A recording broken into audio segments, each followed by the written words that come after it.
Joining us to discuss that and other security issues is U.S. Representative Adam Schiff of Burbank, ranking member of the House Intelligence Committee.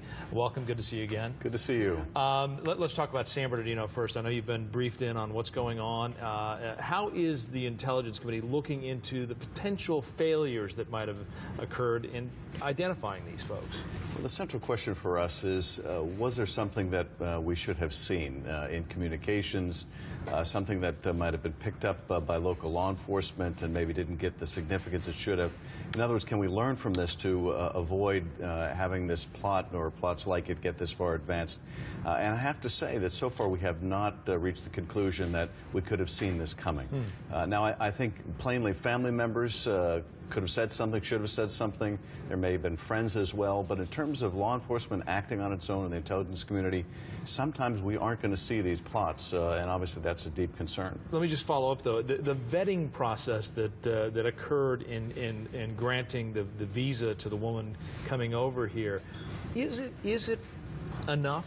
The vetting that takes place? Well, one change I think is going to come out of this is we're going to start requiring that the social media postings of people who are applying to immigrate or applying for visas are reviewed by the Department of Homeland Security, by our Border and Customs.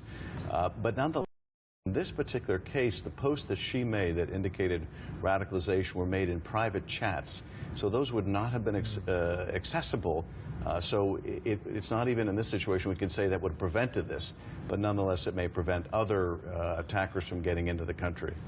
So complicated. Let's turn to travel a little bit. As we mentioned when you first sat down here, European cities have been warned of a possible terror attack up until New Year's Eve.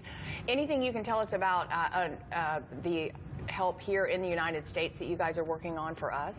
Well, in terms of those European plots, we continue to be very concerned about it, and this is really owing in large part because there's still a great number of people that were involved in some of the logistical provision of support and maybe accessories to those attacks that we saw in Paris that are still at large. So Europe is very much on alert. Here in the United States, we don't see a connection between those attacks in Paris and any cell that's operating here, but nonetheless, we are very worried that people might choose this holiday period to lash out like the San Bernardino attackers. They may be inspired by what happened in Paris or by what happened in San Bernardino. So we're taking all the precautions that we can. People can expect a little longer lines at security at the airports. We still have a lot of work to do, frankly, on our airport security. We have a new TSA administrator who's very good, but we had systemic problems there, a lot of systemic failures. So a lot of improvement has to be made at the airports. Well, to that end, you've heard the reports of the supposedly a soda can sized bomb bringing down that Russian jetliner over Egypt. That has to be alarming for all of us who travel, and I wonder what can we do about that threat specifically? Well, and in the threat specifically, what we think took place is that somebody gained access to the airport. So it wasn't a passenger who necessarily brought it on, but rather somebody who had a friend who worked for airport security or paid them off or and we, really have a lot of work to do still to make sure that everyone that has access to our tarmacs, to our aircraft, goes through proper vetting, through proper screening. There is a lot I think we can do to beef up our own security here at home.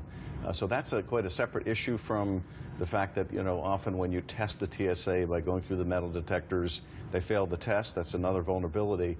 But perhaps the greatest vulnerability is still American planes originating from overseas airports and the access that foreigners have to those aircraft.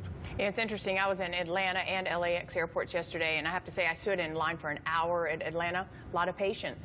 People are there's not a lot of angst because I think people are being patient with TSA right now. I fly all the time. I'm back and forth to Washington on, just about every week to 2 week basis. I never complain about how long it takes. I'd rather they're being safe. I'd rather be on that aircraft to know everything was done that should be done to protect the passengers. Of course. And just yesterday, too, the Southland experienced an earthquake, 4.2 out in the Mojave Desert. Congress just included a funding bill, $8 million for an early warning system. Where does that stand right now? We now have about a third of the cost devoted to building out the system. It'll cost about $38 million overall to build it out.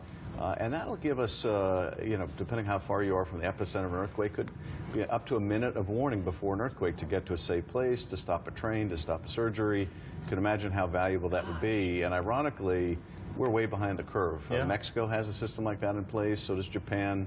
But here, where we've invented a lot of these technologies, we're behind, so we're trying to get that up and running. We did some reporting on it. I've been shocked at how Congress has not allocated the money because in the long run, if we suffer that catastrophic earthquake, we're all going to pay for it. We are, and right now, Congress has put forward a big chunk of money. What we really need is the western states to match state funds with what we put up, federal government. All right, Adam Schiff, thanks for you. coming in. Good to see you, Pleasure. sir. Nice.